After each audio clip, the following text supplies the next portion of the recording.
Alright guys, the back is completely smooth and sanded. It took 2 coats. Let's see, try to put it there so you can see it better. The angle on the bottoms, matches up good. So does the top. The sides are much better now. The bottom. And I filled in this gap and the one over here that are on the XP5 foregrip because those are just holes. Doesn't look that great. And had to fill up the transition here with Bondo and then just rounded the corner on it. So, alright, so I just quickly painted it just so that you guys could see what it looks like without being distracted by all the white Bondo and stuff. So there's the bottom.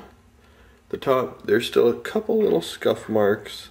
I'll go over those to even those out, but you can see how it lines up now pretty much right down the top of the marker, down the rails, and the side, the profile on the bottom is much better.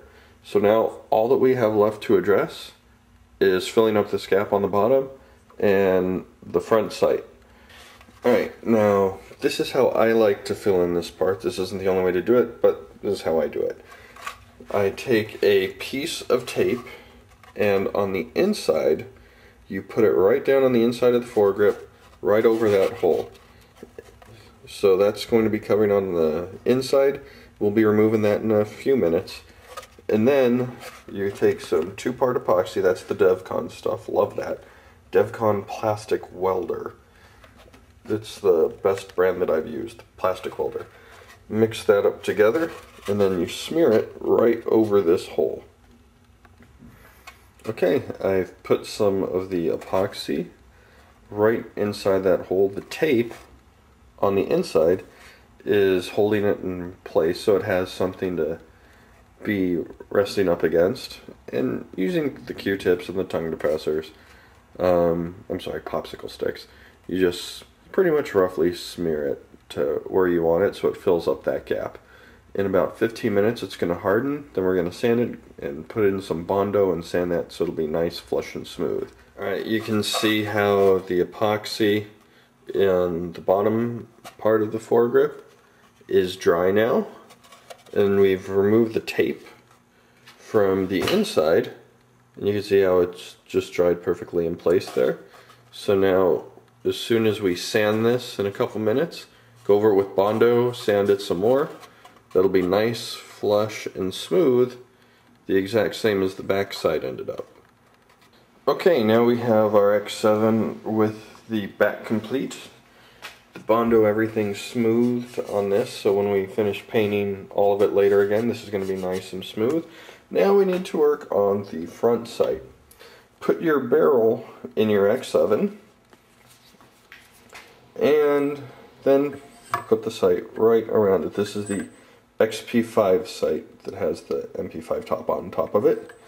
Put that on, and now you want to, you get the idea. Center it right where it needs to be so that there's equal spacing all the way around it. And, right where you want it. And then using a Sharpie, right where there's this little line right there going down, just make a little mark right on your foregrip. Just so you know where that one line's supposed to go, just trust me on this. Take the side off.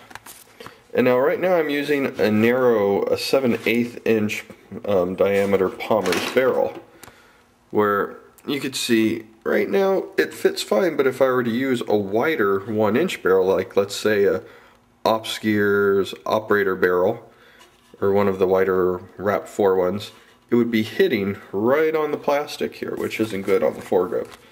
So right around the diameter of the barrel, just take your Sharpie and just mark right where you're going to need to shave off just a little bit more material there, just to allow for a wider barrel to go through. And then come back with your Dremel, and we're going to just notch that out just a little bit. Alright, you can see where I took the Dremel and I widened up right around the sides of the barrel just a little bit, so that there would definitely be enough room for a wider barrel to go through, just in case I had a wide barrel I wanted to use. And now I'm going to show you how to attach the front sight.